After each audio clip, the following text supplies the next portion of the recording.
Hello everyone, I'm Burfy1322 and this video serves as an update to the fastest tuners video where I show the best fully upgraded tuners DLC cars in terms of lap time. For all the information you need about this series, check that original tuners video, but otherwise let's see where the new Comet S2 falls into that list. And when it comes to tuner vehicles, it is in the top half, but it's not going to be able to hold a candle to the top few. With a lap time of 1 minute 5.098, it's almost in the 104s. And it's okay as a car, you know, in terms of car performance, it's alright, but it's nothing special. It's in 39th place for the sport class, which is its sort of proper class.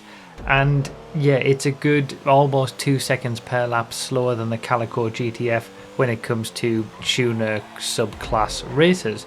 Now, one thing I want you to keep in mind is keep an eye out for the top speed testing video and specifically make sure that you watch it all the way through, because this isn't the whole story with the Comet S2, and top speed is an interesting aspect, but that will be coming out sort of in the next hour, and if you're watching this later, make sure that you have a look for it, because that gives you the full story, because yeah, lap time isn't necessarily its strong point.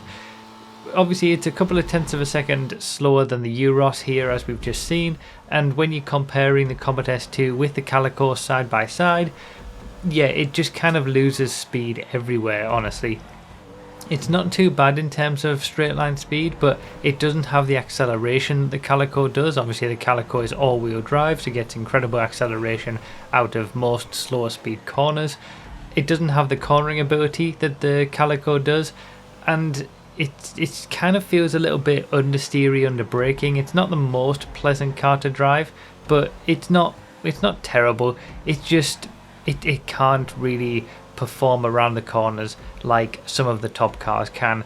You know, for example, the Jester RR, the Calico GTF in the tuners classes, and then the top sports cars. Speaking of the top sports cars, we are going to see a comparison after this comparison showing how the Comet S2 does against the Comet SR, and yeah, again, the Comet SR kind of blows it out of the water. Even the Comet SR can't compete with the very top in the sports class, and obviously the Comet S2 isn't going to be able to do that either.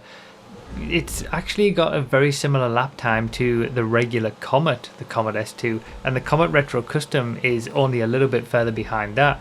I think it's about less than half a tenth of a second quicker, the Comet S2, than the old 2013 regular Comet. So they're very similar in terms of pace. All the three sort of slower Comets are pretty close together in the sport class now, about 2/10 of a second separating all three of them. And then you've got the Comet SR that is kind of leaps and bounds ahead of everything else, and as you're seeing from the comparison, again, it's just similar to the Calico. It just kind of drives away everywhere. So yeah, once again, make sure that you keep in mind that this isn't the full story. You need to watch the top speed testing video for the Comet S2 as well, and make sure to watch it all the way to the end, because it's got some interesting features when it comes to stancing and low grip tires. Yeah, definitely worth a watch for that. But when it comes to lap time, when it comes to racing, the Comet S2, it's not going to be beating the Calico anytime soon in tuner races, and it's certainly not going to be anywhere near the top in terms of sport class races. So there you go, that's pretty much it for this one. Consider supporting on Patreon or become a YouTube member if you want testing results early, and remember to read the description for more info, comment with your thoughts, like the video if you enjoyed it, found it helpful, and subscribe for more. Thank you all so much for watching, I really do appreciate it, and I'll see you next time.